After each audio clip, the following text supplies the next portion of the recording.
Today, I want to talk to you about the question, why is this guy talking about all this mental, spiritual, and emotional mumbo jumbo to help me grow my business? Why would those be important? I want to talk to you about why delving into the individual, if we take a step back, what are companies made of? What are businesses made of? They're made of individuals. Every individual has their own mental, spiritual, and emotional journey that they're on. Many times those two worlds collide. Who we are outside of work is who we bring with us into work. And I've seen this happen countless times. So, what's the definition of mental? How do you have mental toughness? How do you have mental fortitude? Well, that's really taking an assessment and saying, do I have a growth mindset or do I have a fixed mindset? The mindset becomes an essential part of what allows you to interact with the circumstances and situations that you're put in, whether personally or professionally.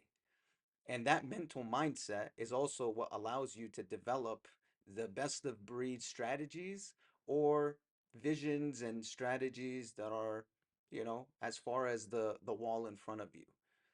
And so this mental mindset is extremely important. It's also what helps you build resilience and toughness when times get hard, when you're stressed, when things are not going in the way that they should or the way that you think they should. How do you deal with that? How do you deal with problems at home with your spouse or your kids or your family or someone sick or you yourself have your own health issues? How do you deal with that when you come into work? Because that personal side doesn't just, stop at the door. We all bring these emotions with us. We all bring these mindsets and thoughts and feelings and fears. We all bring them into the workplace with us.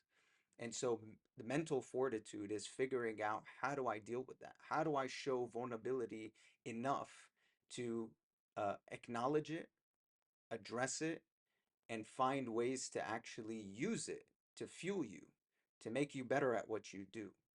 And so your mental mindset is extremely important. And ensuring that when you're challenged, you find ways to, overcome it, overcome those obstacles. Or are you someone that, says, oh, that's too hard, or I'm not going to be successful at that, so it's not even worth trying.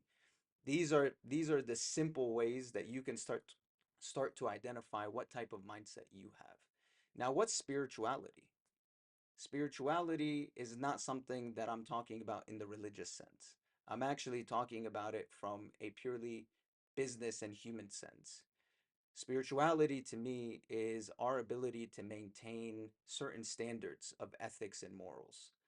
Am I someone that will cheat, lie, steal to get ahead?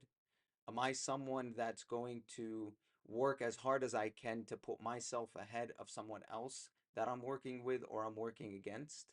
Am I someone who's going to maintain a level of integrity and a level of honesty and a level of just human decency when I'm working in a place where it's cutthroat, where people want to get ahead, where people want to continue to succeed, where people want to not maybe succeed, but actually see other people fail? What kind of person are you? What's your spiritual state? And why is that important when you bring it to work? It's something that you can see. All of us have worked with people that have varying levels of mental and spiritual fortitude, and you can see the difference.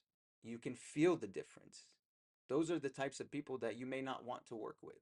Someone who you know is not going to be honest with you, someone who's not going to have a level of integrity that you expect of people that you interact with, or that you know that they're going to say things just to get ahead, or they're going to step over you in order for them to look better in that meeting or in front of this person or in front of that client.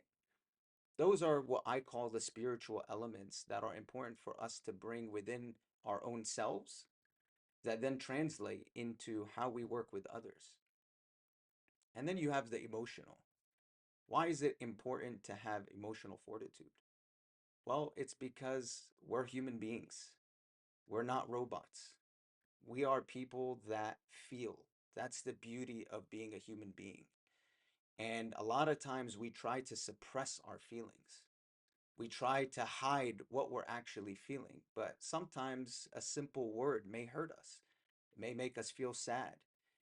And that primary emotion then turns into a secondary emotion, which is lashing out and being angry, being frustrated with someone. And so, if we're not even aware of the types of feelings that we're feeling at a certain time in our own personal lives, let's just say, then what do you expect is going to happen when you bring it into the workplace? When you have all of these different individuals, these different people that come from different backgrounds, from different levels of trauma, triggers that may cause them to lash out and react because someone else said something in a certain way, or they used a certain tone, or they made you feel embarrassed in front of a certain person. How do you deal with that? Those are all emotions. If we don't know how to deal with those in our own individual lives, if we don't know how to recognize what emotion we have and why we're feeling that emotion, and maybe there's something else that's tied to that emotion that goes further back in our history, then it's all going to come out in the workplace. I've been in countless meetings, I've interacted with countless people, and you can see it. You know when someone is reacting in a way that is just not controllable. It's not them understanding why they're even feeling the way they're feeling. And so many times as a leader, I've had to step back and say, why do you think you're feeling the way you're feeling? Why are you angry at this? Why are you reacting to this person in this way? Why are you speaking in the way that you're speaking? Let's talk about it. Let's go a little bit deeper. And all of this is important to get to the best business outcomes that you're searching for as an employer, as a leader, as an owner of a company. This is what you're looking for in yourself and in the people that you're working with. But if we are not ones who have mental, spiritual, and emotional fortitude, and that we recognize where our weaknesses are and where our strengths are within those three capacities, then that's going to affect the strategies that we put on paper. That's going to affect the way that we build teams. That's going to affect the way that we lead people into the next generation of what we're trying to build as a company or as a business. And so that's why I believe it's extremely important for us to take the time to understand ourselves as individuals as we're continuing this journey of growing our businesses. And so let's rise together and start to figure out what's going on inside so that you may impact what's outside.